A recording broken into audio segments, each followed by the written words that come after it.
Friends, आज गुणनखंड विधि के बारे में हम बता रहे हैं कैसे गुणनखंड करेंगे। तो चलिए हम लोग कुछ प्रश्नों को लेते हैं और गुणनखंड करते हैं। प्रश्न बताओ, नंबर कितना बाकी है? नंबर 3 नंबर लेते हैं। 3 का क्वेश्चन लेते हैं। 3 नंबर में क्वेश्चन ए का स्क्वायर है, एक्स का स्क्वायर है प्लस 2ab एक्स का स्क्वायर है, एक्स का क्यू है, तो यहाँ एक्स का क्यू प्लस 2ab एक्स का स्क्वायर है, 2ab एक्स का स्क्वायर है प्लस बी स्क्वायर एक्स है ना।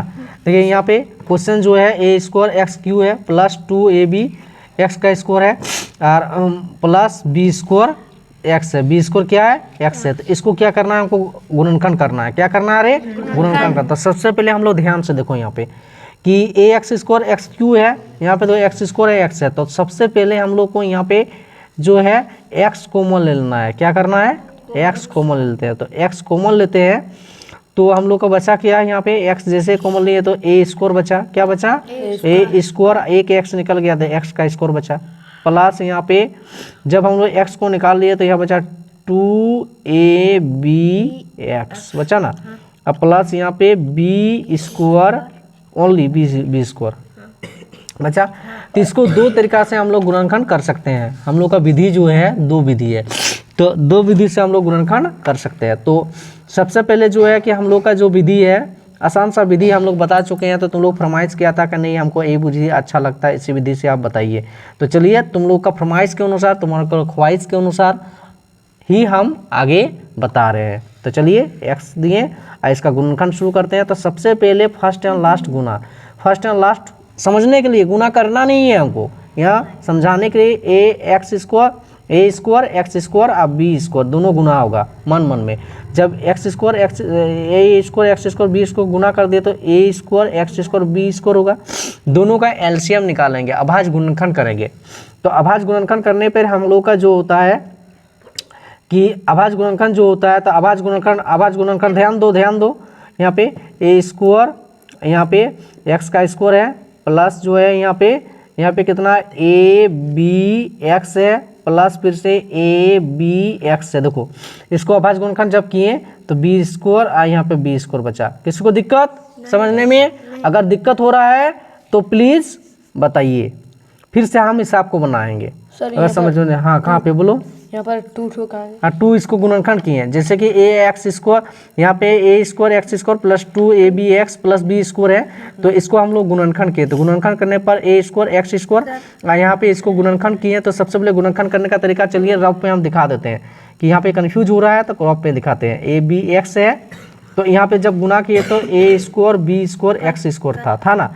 इसको जब 2 से 2ab और एक्स से डिवाइड करेंगे, यानी अभाज्य गुणनखंड कर रहे हैं। अभाज्य गुणनखंड विधि तो अभाज्य गुणनखंड इसका निकालते हैं। तो 2ab एक्स है 2a स्क्वायर बी स्क्वायर, इसको इससे भगा दे रहा था, हमको बचेगा क्या है यहाँ पे?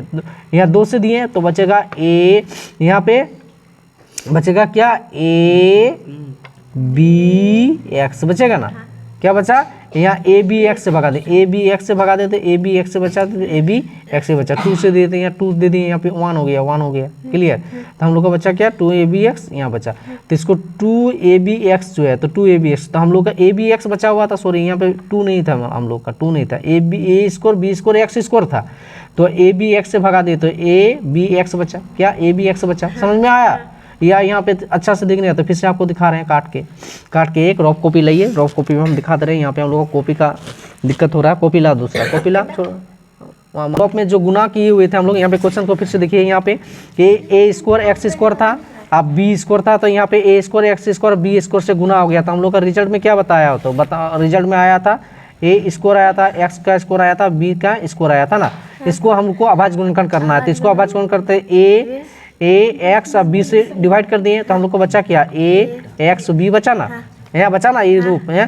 तो इसको ऐसा तोड़ना है। यहाँ पे क्वेश्चन देखिए कि यहाँ पे देखिए कि यहाँ पे इसको तोड़ना है। यहाँ पे जो क्वेश्चन हम लोग का दिया हुआ है ए बी यहाँ पे ए बी एक्स है, तो ए बी एक्स को तोड़ना है प्लीज। ए बी एक्स है तो ए बी एक्स है तो ए बी एक्स को ही तोड़ना है हमको। क्या करना है? ए बी एक्स को, 2ab को तोड़ते हैं, गुना करने पर हम लोग का यहाँ आया हो तो उसके अनुसार, तो इसको तोड़ते हैं, एक्स लिखें और ए स्क्वायर हुआ, एक्स का स्क्वायर हुआ, अब प्लस यहाँ पे देखिए कि 2abx, तो abx लिख सकते हैं, इसको लिखें। अब a square x square plus a b x एक जगह लिखें, फिर से प्लस दिए, फिर से ए बी एक्स दिए, अब प्लस यहाँ पे बी का स्क्वायर दिए। दिक्कत कहीं, परेशानी कहीं नहीं है। चलिए हम लोग आगे आते हैं। तो x जो है x बाहर में ही रहने दिए, यहाँ पे जो है हम लोग का ये बड़का ब्रैकेट भी दे सकते हैं, बड़का ब्रैकेट दे दो। यहाँ पे देखो कॉमन लेना, ए स्क्वायर एक्स स्क्वायर है, ए बी एक्स दिया हुआ, ए बी एक्स दिया, तो यहाँ पे देखिए ए है, एक्स है, यहाँ पर देखिए ए और एक्स है, तो क्या ए और एक्स को कॉमन नहीं ले सकते हैं? लिख सकते हैं। तो चलिए हम लोग कॉमन लेते हैं, तो ए एक्स को कॉमन ले लिए, तो बचा क्या हम लोगों का? ए एक्स बचा, अब प्लस यहाँ पे देखिए ए एक्स निकल जाने पे ओनली क्या बचा? बी बचा, यहाँ पे क्या बचा? बी। अब प्लस यहाँ पे जो है यहाँ पे देखिए ए बी है ना, यहाँ एक्स है, ए बी एक्स है प्लस बी स्क्वायर है ना, तो यहाँ पे हम लोग ओनली बी को कॉमन लेते हैं। क्या कॉमन लेते हैं? बी को। तो बी को कॉमन लेने से ए एक्स बचा, अब प्लस यहाँ पे ओनली बी बचा, क्या बचा? बी बचा, यहाँ पूरा ब्रैकेट खोल के हुआ। अब हम लोग यहाँ पे क्या जानते हैं कि सबसे पहले जो है ए एक्स जो है ए एक्स, तो ए एक्स जो है ए एक्स जो है, तो ए एक्स जो है, तो यहाँ पे सबसे पहले कि ए एक्स हम लोग का जो दिया हुआ है, तो देखिए यहाँ पे ए एक्स, तो यहाँ पे ए एक्स बी है, तो ए एक्स बी दोनों जगह है, तो क्या कॉमन ले सकते हैं? नहीं बोलो, कॉमन ले सकते हैं? नहीं है। धनंजय जी सामने आए, तो यहाँ पे देखिए ए एक्स प्लस बी, तो यहाँ पे देखिए ए एक्स प्लस बी है, ए एक्स प्लस बी को कॉमन ले लिए, तो ए एक्स प्लस बी हुआ। अब फिर से यहाँ पे देखिए बचा क्या? ए एक्स प्लस बी बचा ना, पूरा का ब्रैकेट। तो इसको फिर से हम लोग आंसर में लिख सकते हैं। चलिए आगे दिखा रहे हैं इसको, यहाँ पे जो है कि इसको आगे, तो आगे जो हम लोग कॉमन ले चुके थे, क्या कॉमन ले चुके थे? वहाँ पे बाहर में एक्स था, बाहर में क्या था? एक्स था ना। हम लोग का जो रिजल्ट आए हुए थे वो क्या था? ए एक्स था, ए एक्स प्लस बी था, और फिर से हम लोग का ए एक्स प्लस बी, इस तरह से हम लोग का हिसाब बन के रेडी हो गया। दिक्कत कहीं? दिक्कत नहीं। इस तरह से हम लोग का आंसर आ गया ए एक्स प्लस बी, ए एक्स प्लस बी आंसर। दिक्कत है? नहीं। चलो आगे जाते हैं हम लोग। आगे का क्वेश्चन बताओ,